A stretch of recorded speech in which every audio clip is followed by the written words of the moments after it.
Ez egyrészt az előnye, mert természetesen érdekesebb, mint egy szűk szakterület.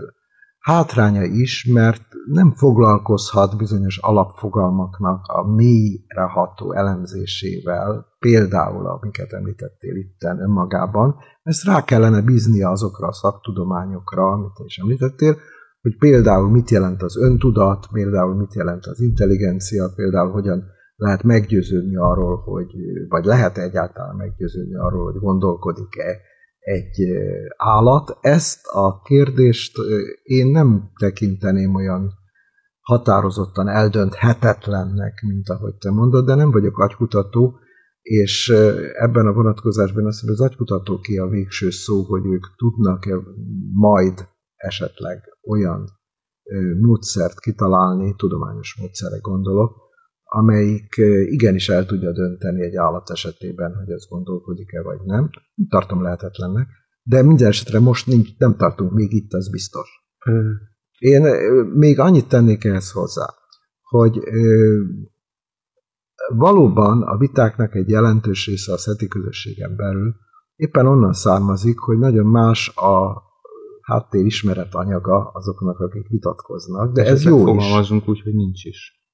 Hát azért sokszor van. Szóval most arról beszélek, ahol egy hasonló vagy magasabb szintű workshopon vagy szimpóziumon vitatkozó embereknek azért mindegyiknek van valami háttér anyaga, csillagászat, vagy biológia, vagy a legkülönbözőbb dolgok, de az nem azt jelenti, hogy ugyanazt gondolják, amikor valamit kimondanak. És itt vannak a problémák, és ezért kezdtünk mi ezzel foglalkozni. Úgyhogy nem fölösleges ez a fajta fogalomtisztázás nemzetközi szinten sem.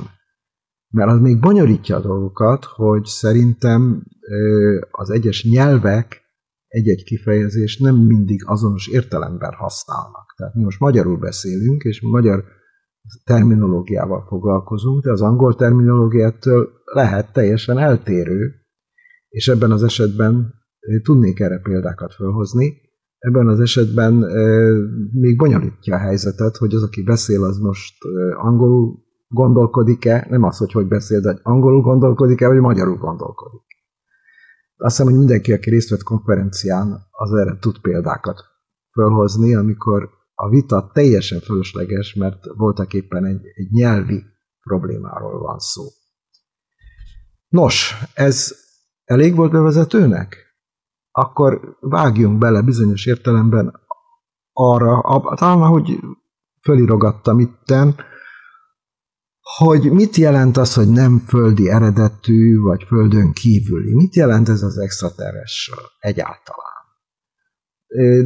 Ehhez általában valamilyen értelemben, ha főnévként használják, és nem melléknévként, mind a kettő jogos, főnévként használják, akkor valami élőlényre szokás gondolni.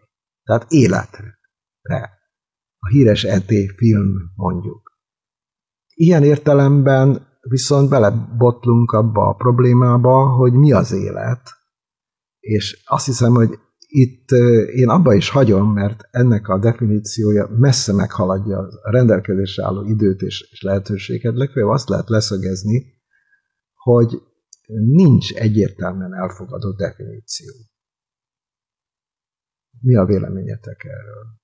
Erről nagyjából olyasmit szoktak mondani, hogyha egyrészt minden szaktudomány megalkotja a saját életdefinícióját a biológián belül, tehát mondjuk aki molekuláris genetikával foglalkozik, az máshogy definiálja, mint aki mondjuk az állatok populációival foglalkozik, és hogyha egy olyan definíciót adunk, amiben minden életforma beleillik a Földön, akkor fogunk olyan dolgokat találni, amik beleillenek, de nem tekintjük élőnek. Ha viszont annyira leszűkítjük, hogy ne kerüljön bele olyan, ami nem élő, akkor bizonyos élőnek tekintett dolgokat is kizárunk. Tehát mindenképpen eléggé homályos az egész terület. Tehát szerintem az egyik lehetséges probléma az, hogyha mondjuk találunk élő dolgokat valahol a világ mindenségben, akkor nem lesz egyértelmű az, hogy élőnek számít. Tehát lesz, aki azt fogja mondani, hogy élő, lesz, aki azt fogja mondani, hogy nem élő, és lesz, aki azt fogja mondani, hogy határos. Ez biztos, a könyvünkben, amikor ezzel a témával foglalkozunk, akkor felhoztam a vírusok példáját. Meg a prionok. Igen. amelyeknél gyakorlatilag itt van, meg minden vizsgálat elvégezhető, teljesen kezünkben van a téma, és nagyon fontos, mert hiszen a vírusok megbetegedéseket okoznak, nagyon jó lenne tudni, hogy ez élő anyag-e vagy nem élő, vagy él vagy nem él, és én úgy tudom, hogy mind a mai napig nincs erre egy egyértelmű válasz. Óvatosan fogalmazok, mert csillagász vagyok, és természetesen itt a biológia, az elméleti biológia egyik legközponti problémájáról beszélünk, amihez valljuk be őszintén mélyen nem értünk a dolognak a felszínét érintjük. Csak úgyhogy én javaslom, hogy menjünk is egy lépéssel tovább. Amikor melléknévként használjuk, az kicsit könnyebb eset. Amikor azt mondjuk, hogy extraterrestrial, mint melléknév, földön kívüli valami, akkor is van azért félreértési lehetőség. Tudnélik, extraterrestrial például a Holdon járó ember, vagy nem. Csak a hely számít-e, tehát, hogy a Földön kívül van, akkor jogos az a jelző, hogy extraterrestrial, Földön kívüli, vagy a származás számít, hogy honnan került oda. Ami a Földről került oda, az extraterrestrial, vagy nem extraterrestrial? Ez is egy kérdés. Szerintem, amikor egy-egy fogalmat megnézünk, akkor érdemes megnézni az egész környezetet is, hiszen magába kiragadva a szót nem biztos, hogy megfelelően értelmezhető, és a Földön kívüli szót melléknévi értelemben is akkor szoktuk használni általánosságban, amikor nem emberhez köthető dologról beszélünk. Tehát főleg különböző tudományos művekben, vagy különböző publikációkban azt jelenti, hogy egy nem ember alkotta valamiről van szó, vagy nem is az alkotta szóval a hangsúly, de egy nem az emberiséghez közelévő dologról beszélünk. Igen, valószínűleg így van, ahogy mondod.